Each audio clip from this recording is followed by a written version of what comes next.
Hello, and welcome to Russia Decoded, a podcast of the Center for the National Interest in Washington, D.C.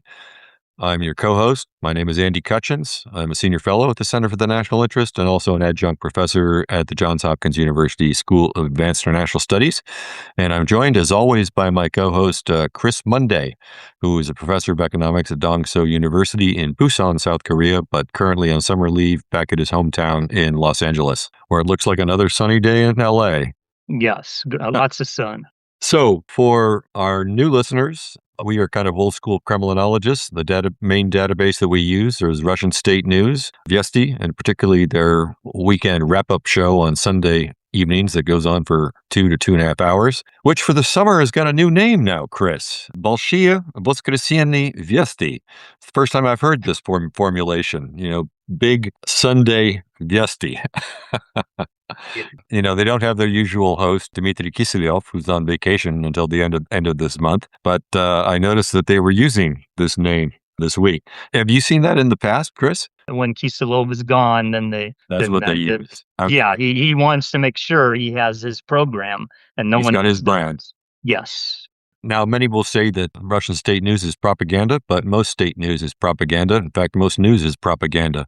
Everyone's trying to sell something. Everyone's got a message to say. And we firmly believe that a lot of interesting messages. This is how the Russians are presenting themselves to Russian citizens and, to a lesser extent, to the rest of the world. So let's see what they've had in store for us this week. Chris, I wanted to start with the Europe report this week, which I gave the title of Blame Russia for Everything. This was a clear message in the Europe report, starting with the Moroccan immigrant crisis from 2 weeks ago. And apparently some European politicians and commentators are blaming this on Russia, which there is a logic to it, which seeks to stir up the migration issue that will benefit European nationalist leaders, notably in France and Germany, but not only, and who generally have a more pro-Russian tilt. Think Marie Le Pen in France, Alice Weidel in Germany, the Alternative for Deutschland. The Vesti shows footage of Putin in 2016. I found this segment a little bit amusing to some extent. Addressing this issue as Angela Merkel at the time was blaming Russian Syrian policy for the immigrant crisis from the Middle East at that time, 2015 and 2016. And so there was an interview with Putin in 2016, and he notes that Russia was blamed for Brexit. Now they're blaming us for the migration crisis in Europe. So then Yevgeny Popov turns to the fires in France, out of control and destroying very valuable vineyards, suggesting that the French could be blaming the Russians for this as well. Blame it on Russia. Now, Mikhail Antonov's Europe report kind of expands this theme, noting that unpopular European politicians now are all blaming Russia for their problems. Yet it was the Germans and the EU that decided to ban imports of Russian gas that has caused so much economic damage, not only to Germany, but to all of Europe, all the members of the EU. Vesti notes that the coalition of the willing is collapsing, with Keir Starmer of Great Britain already out of power. Macron's days are numbered. Who knows how solid the coalition for Merz is in Germany? Nationalists are sitting in wait for their electoral victories that should be coming soon. That's the gist of the presentation. Now, I get the conspiracy theory logic for why it is in Russia's interest to stir the pot on migration into Europe of non-white people. But as far as I know, there are a lot more questions than answers on the origins of the swarms of 50,000 plus Moroccans coming across the border into the Spanish enclave of Ceuta on the tip of the African continent. Anyway, what do you think about all this, Chris? Thanks, Andy. It's interesting. We have to be very careful, we in the Russian studies community, about giving too much credit to the Russians and these influence campaigns. Of course, in our country in 2016, it was said that the Russians were the ones that elected Donald Trump. And we had Rachel Maddow. This was a mainstream story. There are many Democrats, some still insist that, the Russians were behind all this. When clearly, I mean, you just walk around the street and there's a lot of Trump supporters. I see them here, even in LA. They're not Russians. It's not. It just was a false story. And actually, the late oppositional figure Alexei Navalny, I think he said it best. these stories about the Russian influence campaigns, they actually help the Kremlin, but giving it, too much power. They're saying, they're controlling the migration, they're picking the presidents, they're doing all these things. It actually helps the Kremlin. And I think that's true. And so we have to be careful of these kind of You know stories. what it strikes me of, Chris, a bit is kind of projection. I mean, Vladimir Putin's take on the color revolutions, Yeah. Vladimir Putin's take on the Yeah. demonstrations after the allegations of fraud in the 2011 parliamentary elections, that this is all a plot with the Oh, conspirators being the CIA, the State Department, Hillary Clinton, George Soros, etc. And so it seems they natural shoot that we themselves in the project foot. this kind of thinking on others. They Yeah, give American intelligence way too far too much, much credit. yeah, too much credit, and that they obviously don't have, and then they don't deal with the problems, like these mass protests and people are upset. They don't deal with the problems that are there, but we do the same thing. Exactly with the MAGA movement. It wasn't created by the Kremlin. It's not true. On Europe, I think I've said this before. I firmly believe European politicians they should have focused more on the economy. Life is sometimes ugly. You have to make these deals with the enemy. If they had been trading more with Russia, even though this would help the Russian economy for sure, but if Europe had a strong economy, Putin wouldn't be acting like he does. He acts like this because he knows Europe is weak.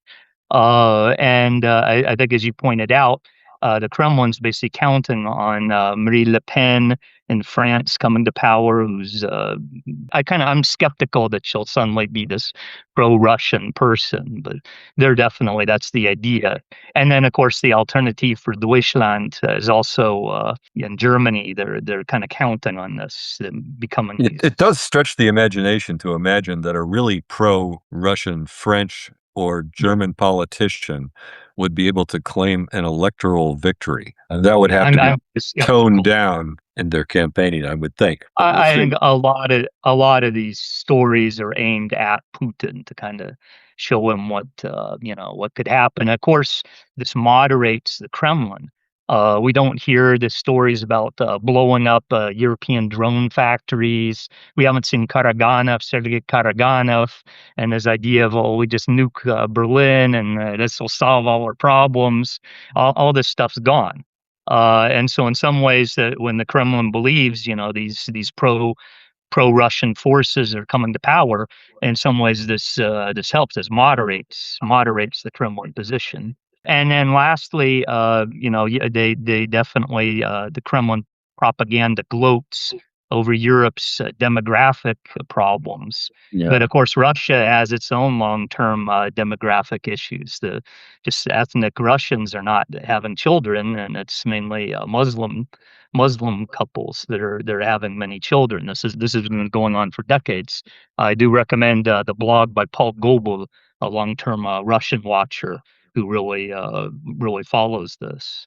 That's I'm not even mentioning the millions, more than 5, less than 10 Central Asian guest workers, also from the South Caucasus, particularly Azerbaijanis, coming to Russia to work. Russia is actually the second largest magnet country for migrants behind the United States and has been a long time. Everyone is struggling with migration. It's one of the most controversial questions on almost any country's political agenda. And particularly in countries and these are primarily countries that are dominated by white people in the Northern Hemisphere that are Yeah. suffering demographic decline. Although, of course, I add to that China, Japan, and South Korea in Northeast Asia. So what are you going to do?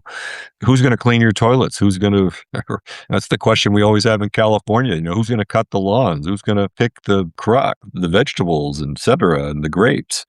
And Further news from Europe. Let's start with Poland, where it didn't seem like the message was not so subtle. The Polish President Nawrocki, in a speech, used the very derogatory term Moskali to refer to the Russians. Now, we hear this a lot in Ukrainian discourse. So, of course, this was for Vesti. This was an opportunity to go back to World War II footage, the Giena Evropy, the hyena of Europe, Adolf Hitler, and those that are collaborating with Adolf Hitler.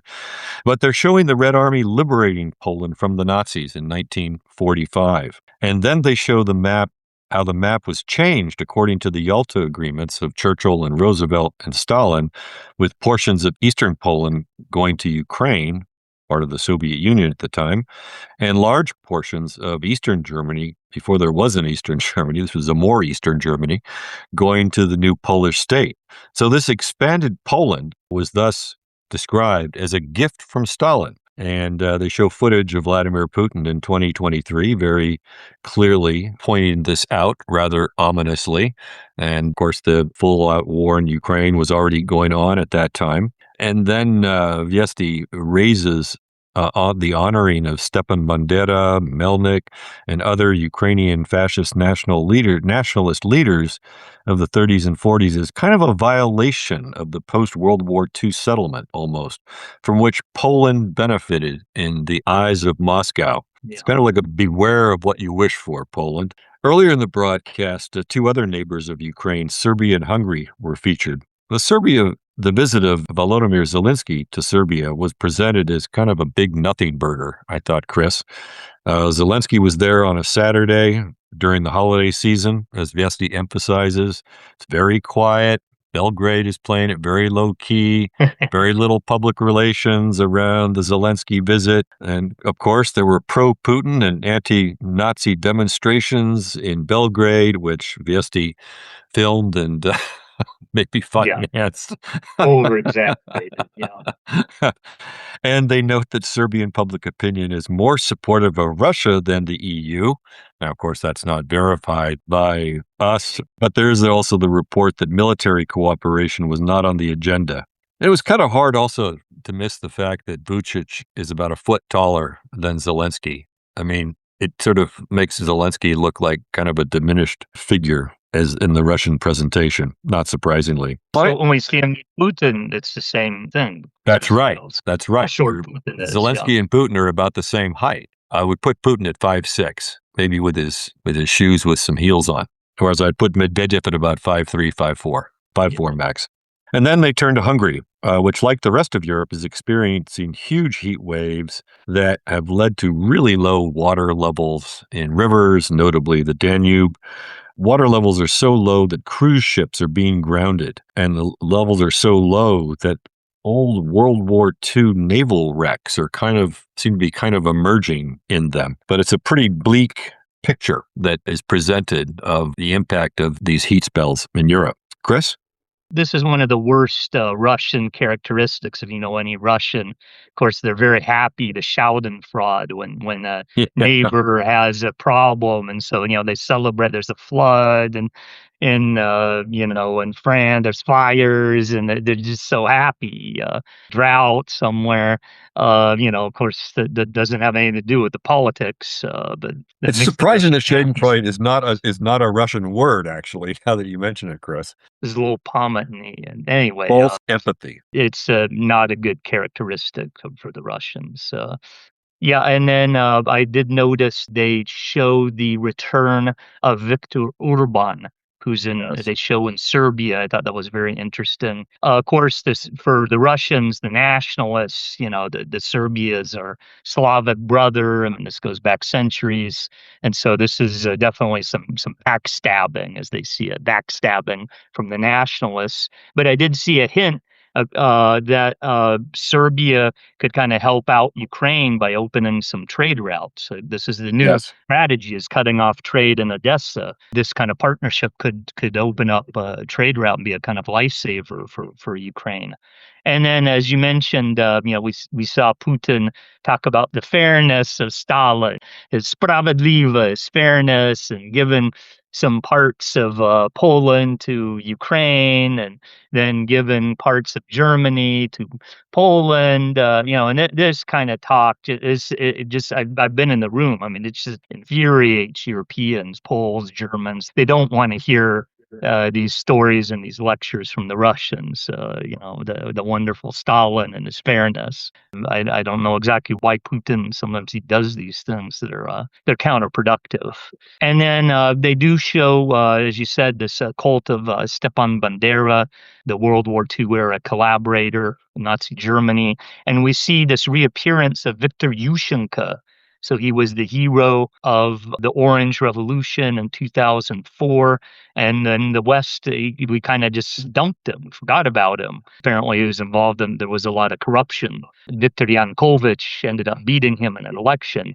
And so, but he's apparently he's in the background, a significant figure. I wonder how significant politically he actually is. I'm skeptical. I wouldn't say Yeah. that we forgot him so much as he was just very disappointing. I thought as president of Ukraine. Of course, he faced some difficult political circumstances. Obviously, the 2004 election was really close.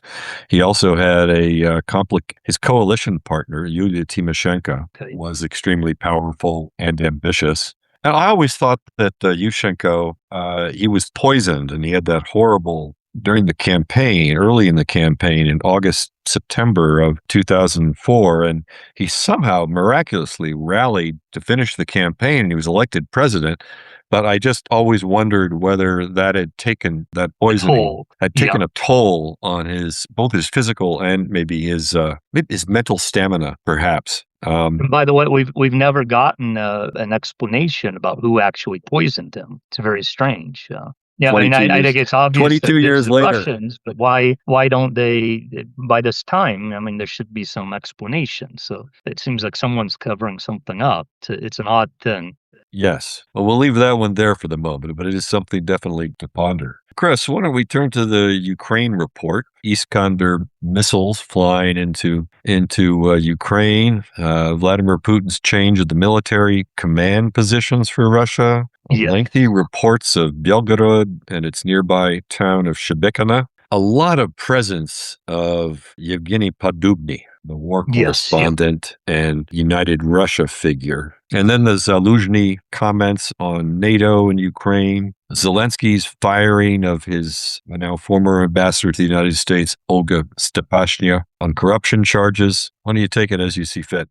I'd say the main theme, I'm combining several stories here, is the stoichist, the resolve of the Russian people in face of terror and invasions and things. There's a big focus on the cult of personality of Putin. You see Putin meet with the military figures. Of course, Putin himself never served in the army. He's uncomfortable with military people. But we see he's, in charge, and he's kind of mimicking, in some ways, Zelensky and the shakeup of the command. And he's naming new people on the home front to deal with the drone situation, the Ukrainian drones, and of course, Russia's turning more to rockets, facing rocketry. But one thing that they show, here's our new guy, and this is our new general. But one thing we've seen a constant throughout the Putin era is these military people, they're all faceless, they're all forgettable. Here's the general, and you just forget, besides Gerasimov. And even Gerasimov, we don't really know who he is. We don't see just some face. In Russian Putin's culture, there's no Hegseth, there's no Pete Hegseth, there's no military personality, right? Someone who's a figure who has a charisma. That's not allowed, right? Of course, Prigozhin went. Well, there was Prigozhin, yes. Yeah, exactly. That's what happens. We do see, by the way, the reappearance of Sergei Shoigu. That's clearly kind of figure that Putin wants, a tarnished military figure. So yeah, as you said, we see Yevgeny Podubny, who was injured at Kursk during the invasion of Kursk. I believe that was 2003, but he was hit by a drone, and his whole body was burnt up. And now he's become a important political figure. We see him more and more in talk shows and the news. He's the one explaining to the people, what the strategy is and what we're going to do to win. He's a very grim guy. He does look to have been selected as the poster boy for the Yeah. new military elite, the new elite that has emerged from the special military operation. And as we're coming into the elections in a little more than a month for the parliament, he's getting an awful lot of airtime. Yes, yeah, they're counting on him. I'm sure they did a lot of polling. Our friend Anna Tsevalova, I don't think was polling so well for that, and they need a man. They need a man, a wounded guy, someone authoritative. That's I think they found the right guy. We see, again, this is the Russian news, that the Ukrainians, of course, they're attacking civilian objects. There's a drone that flies into the beach, and wounds these innocents. We see defending against the drones this group Waters, these kind of volunteers running around with shotguns. But we don't see, again, this is a constant, is Dmitry Rogozin, who's connected with this group and is a major politician. He's just banned from the Russian news. He was a Again, major politician. this goes back to our first point. The Putin, he does not want any. He's the leader, and that's it. There's no other military figures. And Rogozin, he just he has his Telegram account, and that's it. We do see. Again, this is the Russian news that they're making progress, slow progress at the front, and they're taking these slowly. These fortress towns are falling. They show Krematorsk. How accurate this is, I'm not sure. What I thought, Andy, one of the most interesting parts was this historical segment in 2014 where they show this battle in Donetsk over the airport. This is 2014. By the way, our own Los Angeles reporter Sergei Loika, he was there. He really covered this.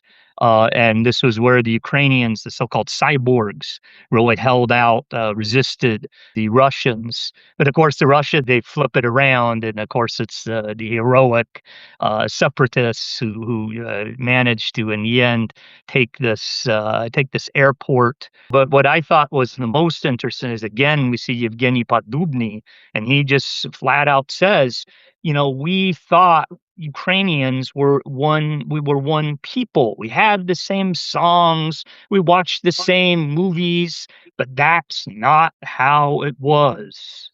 I thought that was just very striking. It's a very powerful statement, isn't it? Yeah, there's just, split between the Russians and It's the interesting, Ukrainians. but it also it contradicts Putin's narrative Yes. that we are the same people. But Dubny seems to have come to a different conclusion. I think Podubny is more in tune with what Yes. everyday Russians think. They wouldn't be featuring if we weren't. And then finally, they have a long report. They've shown this several times about Kursk and fighting the Nazis. The Nazis, they say this outright, have invaded our land, Kursk. And they've shown this several times is the role of the North Koreans. And of course, in the Russian version, they're saying, they came to help us to fight the Ukrainian Nazis.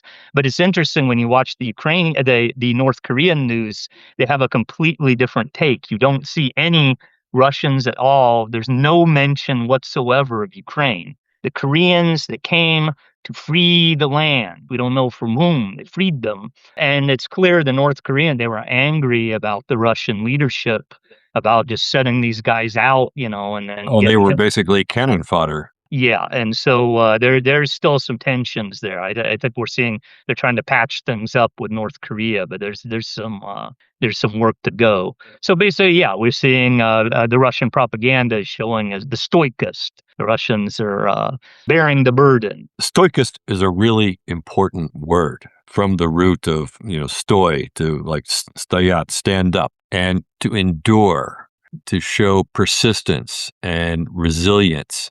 I mean, innovation would be part of stoichist.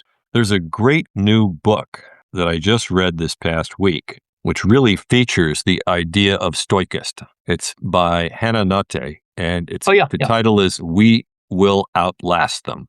We will outlast them. It just came out, I think, in the last week. I'd been looking for a more current text that presents how the Russians are managing the rest of the world and the narrative behind it.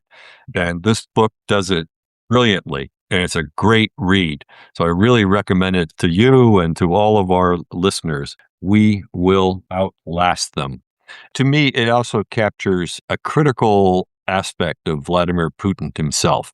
You don't last as leader of Russia for 26 years unless you've got a lot of stoichist. And what I've always marveled at Putin, and not to sound like I'm some aficionado of him, but I have to admire his skills, is how he manages to take whatever defeat or whatever happens, and he finds ways to make it work for him. Yeah. And it really captures, I think, particularly how the Russians have been managing since the West has shut them off since 2022 completely, or almost completely. And I thought it was an interesting coincidence because I haven't thought about the word stoichist in about 40 years, probably, until this week. And I read the book where stoichist was featured, and then it was on Vesti.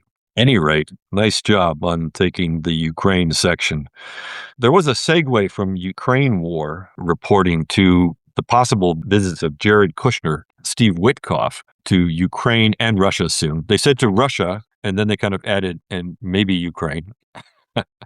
And this is following up, of course, on Secretary of State Marco Rubio's comments a week or so ago, it's probably a little bit longer than that actually, that Washington should re-engage on trying to mediate the Ukraine war. We'll see about that. So far, there's been no success there, and I'm not, frankly, very optimistic.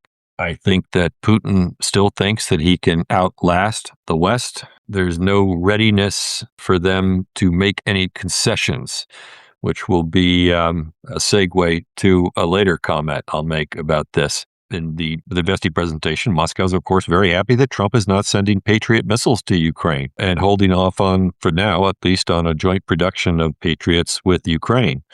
Elon Musk also seems to be holding off on approving the use of Starlink system for offensive attacks on Russia. This is one thing that Musk and Trump have long time agreed on. They want to see this war over. And then Vesti refers, and he kind of starts switching to Iran. And there's not much discussion of Iran, but there's a couple of stories. This one about sort of the contemporary situation. They refer to a CSIS, Center for Strategic International Studies, where I ran the Russia and Eurasia program for 8.5 years, about how low are U.S. anti-ballistic missiles and ballistic missile stocks, and that they are very, very low. And the Vesti alludes to a Trump Hegseth spat on U.S. ordnance supplies, defensive and offensive missiles. Personally, Chris, I think the administration failed to make realistic prognostications of a war in Iran and the danger of us falling short on ordnance. My first comment, actually, I think I said this on Russia Decoded, was I really hope that they have done the math in the Pentagon for both having enough offensive missiles and also defensive missiles. And how much did they think about, actually, that Iran would respond by attacking U.S. military bases and our partners and allies in the Gulf countries? That seems like a no-brainer to me. All right, I won't go on my hobby horse too long. But the real kicker in this report, to me, was the video of Iranian President Pezeshkian stating that, quote unquote, there will be no concessions to the aggressor. There will be no concessions to the aggressor. And then Vesti follows with the conclusion that the U.S. is in danger of a major strategic defeat over the Strait of Hormuz. And sadly, I'm inclined to agree with that assessment. I mean, the Iranians have turned out to have far more stoichist than the Trump administration gave them credit for. And I think that the scenarios they used are looking just unrealistic. I would say delusional, but I'll just say unrealistic. That's what I have to say on that, Chris. I'd say the implication, of course, is the U.S. is in retreat, globally in retreat. But it's interesting, they don't say that flat out, and there's nothing against Trump. There's no anti-Trump things. It's very, clearly the minders there they've been told the journalists, you don't touch Trump and you don't rub in this defeat. I mean, you read the New York Times, I mean, it just seems like just horrible how we've done. Where if you read the Russian news, it doesn't seem like America's done so bad. But they're clearly, they make a big point of this Lieutenant General Charles Constanza, the commander, this European commander who's working with Ukraine, that he's been removed from command, and implying that the United States is going to be dumping Europe.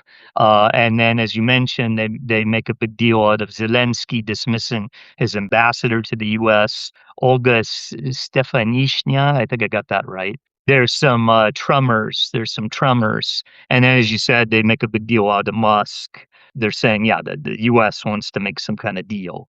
If I could mention, it's very strange. The Russians don't really make this case. This is me making this case. If we go back to 2022, the predictions were that Russia would lose because they just simply run out of shells. I'm finishing a paper now on Chronicles of the Revolution. They have a whole episode where they show the so-called shell hunger. 1916, Nicholas II complains, "We're out of shells. Our men are dying." And this is on prime time Russian TV. This is what we thought. This is what That was the a Russians. blockbuster series. Yeah, but this is the untold story of the war. Was these Russian North Korean diplomats? This is one of the huge historical reversals of fortune in history. Russia got all the shells they needed, and it's our country now that Stephen Breen's saying 10 years. It will take 10 years to get our supplies back to normal. 10 years. We're out of TACOMs. We're out of Patriot missiles. We're out. Javelins. I don't know how bad it is, but it must be. It's Pretty not good. It's just an amazing story, and I'm surprised the Russians don't kind of hit home on that. And guess what? North Koreans are not going to come through. The Chinese are not going to come through, and and give us a lot of artillery shells. And it's a great example of creativity on Putin's part. Yeah. In getting the assistance from the North Koreans. I remember so many of my colleagues were, describing, "Oh my God, Russia's turned to North Korea. What a humiliation." What are you talking about humiliation? They need the shells. Who cares where they come from? Okay. And he worked out a deal where he could get millions of them, and he's still getting millions of them. And now North Korea has no shortage, unlike us, no shortage of shells. They stockpiled for decades. So let's turn to a domestic issue. And there was an interview with the longtime mayor, Sergei Sobyanin, on TV. Sobyanin has been responsible for dramatically improving the quality of life in Moscow since he came to power 18 years ago or so. I would give it 2008 probably. Anyway, I thought this was a big story this week, Chris. It was featured on Vesti during the week with Sobyanin making really clear statements that you cannot have an economy that is only on a war footing. Tell our listeners your perspective on this one, Chris. For Kremlinologists, this is an absolutely crucial must-watch story. In academia, there's more and more talk of Russia as this totalitarian state, going back to Richard Pipes, or fascist state. Andreas Umland, who I wrote to respect, has a good book, edited volume out about how Russia has become fascist.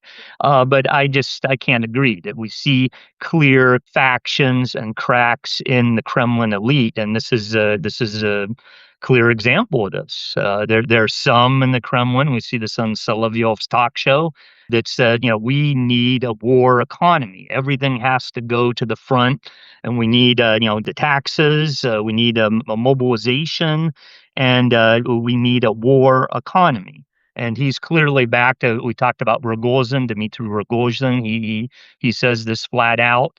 Of course, there's Igor Strelkov, who's backed by a lot of people in the security services. There's many that say we need a full mobilization.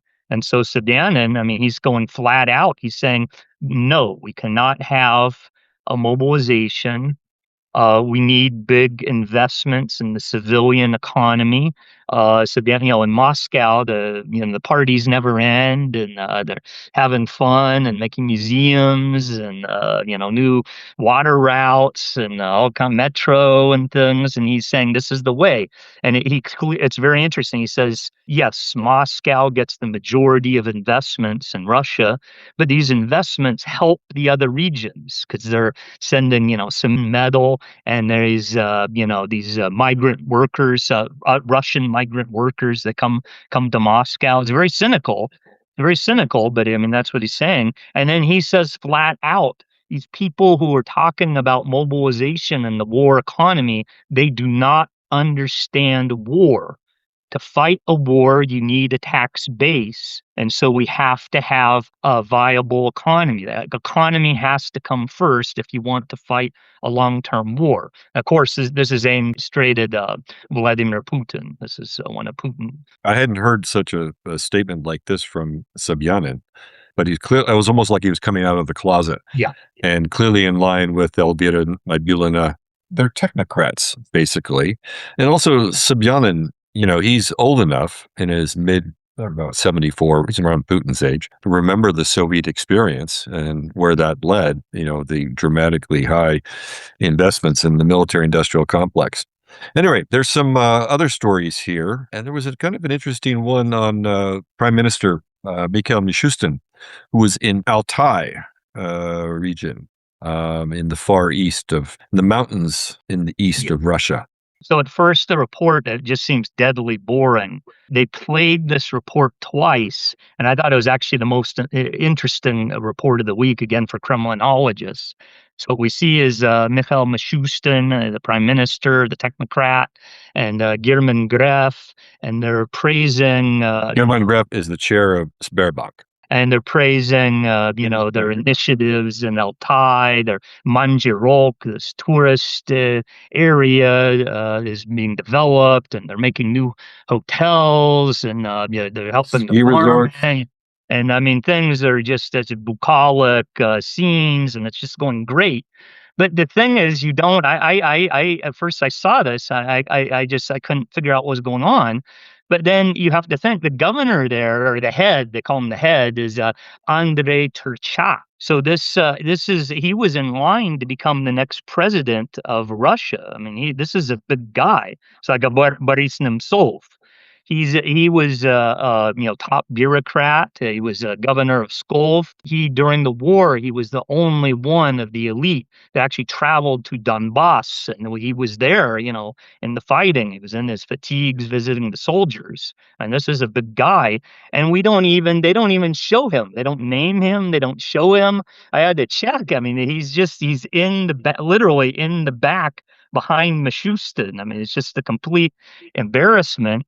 And this is an amazing story. Turchak, he was said a top guy. I was thinking he could be president. He's running for president.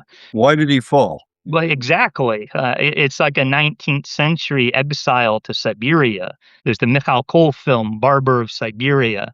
I recommend, that's like the Decembrists. They just send these aristocrats to Siberia, and, you stay there. It's kind of like that. So, yeah, why did he fall? We don't know how he came to power. His parents were, Turchak was a judo partner with the Rotenbergs of young Putin. And he's one of the only people who walks the earth that knows the Putin family story. It's clearly being covered up. We know that. And what I can say is Turchak's decline, tracks heavily with the rise of Putin's niece, Anna Tsivalova. So, I mean, I do think he would know about this family history. And so I am very convinced there's something going on there.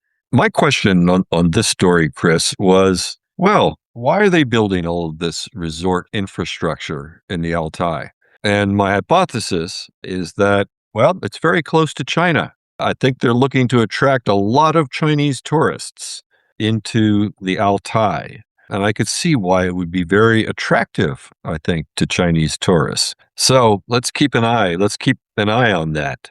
Now, there was a fun story of school kids in Oh yeah, Krasnoyarsk who were gathered there. They were contest winners, and they have a session where they have a surprise guest. And who surprise shows up? Who guest. shows up in Krasnoyarsk? But Dядя Vova. He comes out and he's like kicking a soccer ball. The crowd is going Vova, Vova, Vova. It's like the Beatles have Yeah, come. yeah. And Putin, he looks a little sort of bemused in a way. Like he's not, I didn't really expect this kind of adulation, or maybe it's sort of false modesty. I don't know. What do you think, Chris? Well, this is one of these things where you watch Russian TV and you just don't bat an eye. It just seems normal. This is a normal thing. But you think about it, most countries, like say Korea, you see these kids, they're happy about, the supergroup BTS, or in America, Justin Bieber. It's not normal to see children jump up and down seeing the president. It's very bizarre. Of course, this goes back to Stalin and his cult of personality, where he had this, he saw into the heart of the children. So yeah, we see these are the talented children who were helping to rebuild Russia and rebuild the ruined churches. Of course, they don't say who ruined those churches, or were the Soviets and Stalin. And then very interesting, we see the children, they're learning Chinese. And increasingly, we see the Putin elite, like Putin's daughter, they're very serious about learning Chinese. So I think it's, if you want to be in the elite, you have your kid, take some Chinese courses or something. Anyway, it Not was just English. Speaking of China, you have in the notes here about building highways to China. yes, Uh, yes, why don't you talk about that a little bit? 'Cause I think it yeah. So again, we kind of see falls in. I mean, all three of these three stories all have I think, a China angle to them. Chinese angle. Yeah, that's not by chance. So again, we see Mishustin. Besides Putin, there's a kind of cult of Mishustin. He's when he is accomplished bureaucrat, technocrat, and here and with a Novak we see they're building highways. Alexander Novak, Minister of Energy. Well, not Yes, Minister of Energy, but former executive at Gazprom.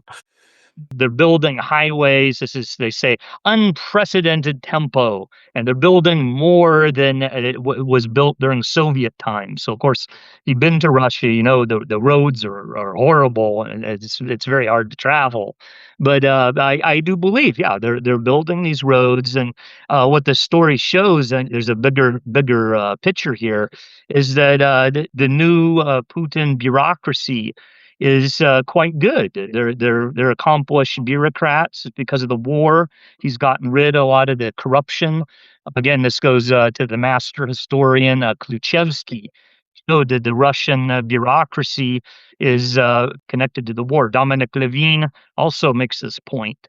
And so I do have to disagree with those people like Brian Whitmore, who claims that Russia is a mafia state. It's run by mafia kingpins. Again and again, we see that's not true. Russia has a very accomplished bureaucracy, and that keeps that keeps things afloat. There is a strong consistency to the featuring of the role. Well, there's Putin, but then there's the bureaucracy and how these plans are being implemented. And he's always presented as being very much, on top of and in control and ensuring that the plans are being implemented properly. That's the presentation. Now, not having been in Russia for 5 years, it's harder for me to speak to the reality. I wanted to mention the story on the first test flight of the Oh yeah, yes. MS-21. This is the new civilian airliner that we've discussed on a number of occasions. That Putin recently visited the factory in Irkutsk last month with Sergei Chemezov, the head of Rostec, kind of all defense technology and high tech in the Russian economy. And once again, but even more in a more straightforward way, they're emphasizing that this plane has been built completely with Russian technology, that there is no foreign technology. in the plane. There's no Western technology. Now, I'm kind of skeptical that there's not any Chinese or Indian technology or any foreign technology in this airplane. But at any rate, that's how they're presenting it. How they're selling it. Yeah. And it's, Russia can stand on its own 2 feet. Russia has stoichist. We can build our own planes if you assholes, think you can cancel Russia. Well, you can't cancel Russia. That's They the actually say it's message. better than the Boeing. It's better than the Boeing liner. We'll see about that. I don't think so. But I'm pretty again, skeptical. this goes back to the point of, I mean, we do have to admit this Putin era war bureaucracy is quite efficient. Of course, there's some Russian propaganda, but I mean, we just, you can't deny that. Well, I don't know. I mean, I don't know if I would argue that the MS-21 is the story of great efficiency, given that this project has been working on for nearly 2 decades. But they've adjusted to totally changed circumstances in 2022 when access to any Western technology was not available. How will it sell on foreign markets? Hopefully, none of them will drop out of the sky. We'll see. And then another really interesting story I thought, Chris, was the millions of Shiites marching for Yeah. Imam Hussein in southern Iraq. Imam Hussein is a huge figure in Shia Islam. He's the grandson of the Prophet Muhammad. And the reporter is right there in Iraq with the people. Right there in Iraq, Amazing. in Karbala. And he's in Yeah. Karbala because that is where Imam Hussein essentially martyred himself in the war against the Umayyad, sort of the Arab, well, eventually it would be Sunni Muslims over time. Imam Hussein, he said he would rather die with decency than live in humiliation. And it was his quote, and he was martyred. His head was cut off. His head was delivered to the leader back in Damascus of Umayyads, Yazid. This is a huge deal. And of course, this is in southern Iraq on the Iranian border. And these are Shias. And they're in the crowd. They show Russian flags, pro-Putin signs. There's people in the crowd supposedly saying, "We love Putin." Yes. Again, how many of them were paid by Vesti? I don't know. But it was, look, Russia is supporting Shia Iran. Russia is supporting the Shia. Now, what's kind of a question to me about this is, how much does Russia want to emphasize that they're supporting Shias? Does that mean they're turning away from the Sunnis? That would not be the Russian thing to do. The Russian thing to do is to play both sides of the fence. But this was a very interesting story. Yeah, and of course, the key part of the report is they're saying this Imam Hussein, he is a comparable figure to the leader, the Iranian leader assassinated, Ayatollah Khamenei. And they're saying he's a martyr, he's a great person. And again, they're basically saying, Americans they imply this. Americans just don't have any idea what's going on in the Middle East. They're clueless, and we can take advantage. I mean, I think that's what the report's saying. One thing I'd like to point out, Andy, Sergei Pashkov, who for months has been doing reports from Israel. We have not seen him for many months now. I do wonder if the Israelis kind of put a ban on the Russian news or something. It is don't bizarre see reports from because Israel. Pashkov was, in March and April and May, there were weekly reports from him in Israel and his colleague in Lebanon. And we haven't seen Pashkov at all. We've actually seen the Lebanese correspondent very little. Yeah, no, I agree with you, Chris, that they are saying, look, we we Russians are welcome. We are welcome. Yeah. And the photos of Khamenei, and Imam Hussein, I mean, the pantheon of Iranian Shia leaders. Andy, if I could mention because I love this history, there's a good report on the so-called archaeological discoveries of ancient Novgorod.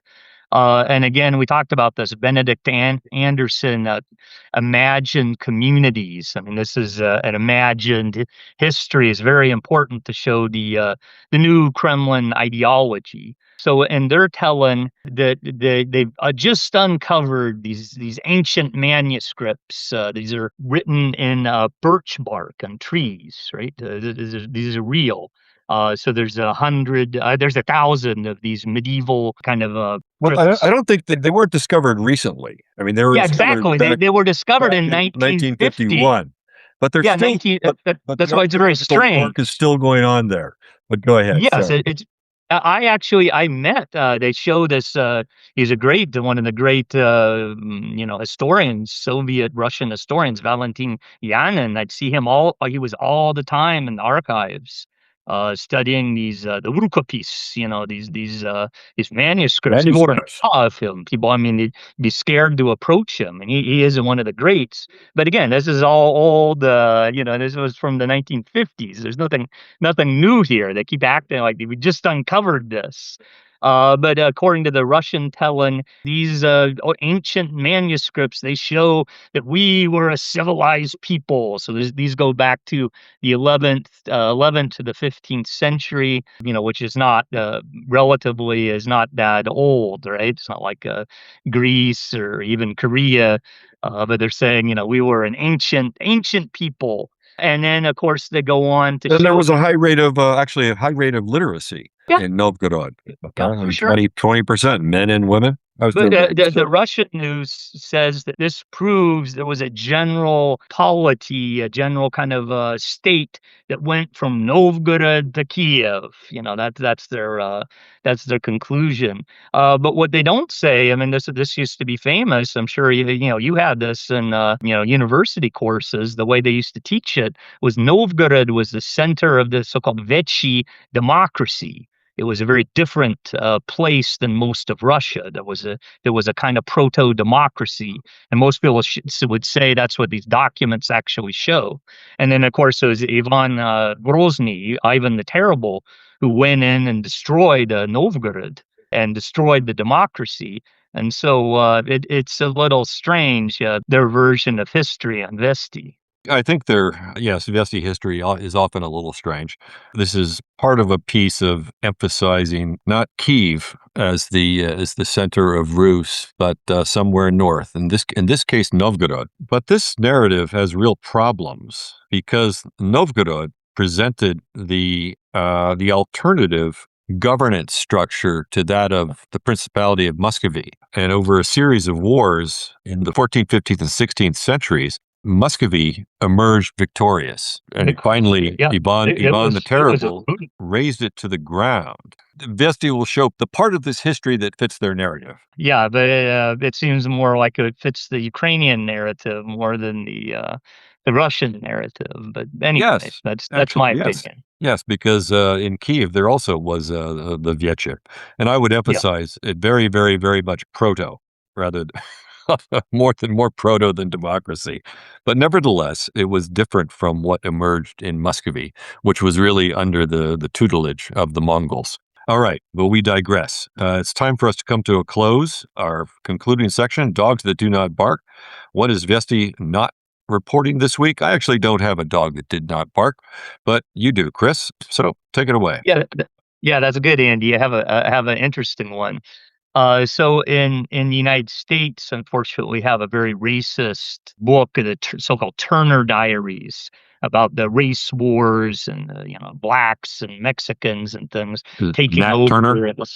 Yeah, and this dire, anti-utopia. I haven't read it, but it's very popular with white nationalists and things. And there's a Russian version that's being. So this was written in 2007, the Marauder, 2007, but it is being mentioned all the time now. I keep running into people talking about it. So there's a Atomi, Al Atomi is the author. No one knows who this is. It is very inflammatory, to say the least. Definitely doesn't With sound like a Russian author. I think it is a Russian Maybe a hiding pseudonym? under something. Yeah. The plot is that the liberals, like a Medvedev and, of course, the Jews, they take power in the Kremlin and they work with the West. There's agreement with the West. It's kind of like back to the Yeltsin period. And they agree, NATO is our friend. NATO is our friend. And of course, the Americans, they quickly trick the Russians. They take over the country. They splinter the country with ethnic hatred. They take over the nuclear and military facilities, and the Russians are hunted down with NATO drones. And then there's again this anti-utopia. So this is in the Ural region, where the military complex is. There's a few, stoikis, these hardy survivors. One's a Tartar, and they fight for their lives, and it's cannibalism, and they have to be just do anything to survive, deal with the chaos of the traders who have trusted the Westerners, trusted NATO, and I guess they're looking at kind of Iraq at the time. This is see what the Americans did with Iraq. If we listen to the the Westerners in the Kremlin, this is what will happen to us. We'll have a new Iraq. And, of course, a lot is aimed at And this came out in 2007. yeah, but people So are the timing is perfect. they're saying if we lose the war, this is what will happen. This is a foretaste, a foretelling of what will happen to us. And we maybe this is Strelkov, Igor Strelkov from prison. He says, yeah, Putin, Shagu, I hate them, but we have to stick with these people, or look what will happen to us. NATO will take apart our country, and we'll be thrown back into the Stone Ages. For many Russia, this is a very powerful message. I think this goes straight to the mentality of many Russians. Is there something that kind of catalyzed this thought today? I mean, it's a very interesting story. I'm just curious. I just keep hearing it mentioned that Yeah. in blogs and stuff. You got to read this. I'd never heard of it in Russia. I never really heard of it. Lots of these right wing fantasy. Not it's very popular. These utopias and anti-utopia Russian letters. Zamyatin. So I never really noticed, but it's come back. People are saying if we suffer a defeat in Ukraine, this is what will happen to us. You'll have be like the TV show The Walking Dead. That'll be Well, my favorite dystopian Russian novel, kind of contemporary Russian dystopian novel, Day of the Oprishnik. yeah. It's also came out around this time. 11. Yes. Victor Pelevin. Yes. He's quite a brilliant author, I think. Well, I'd have to check this out. All right. Time for us to wrap up. Chris, thanks so much.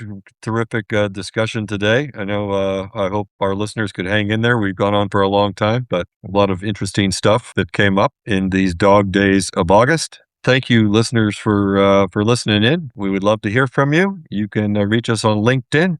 And as always, our greatest thanks goes to our producer in Washington, Jordan Henry, who pulls this together and makes us sound a lot more coherent than we actually are. All right, Chris, that was fun. Have a great week.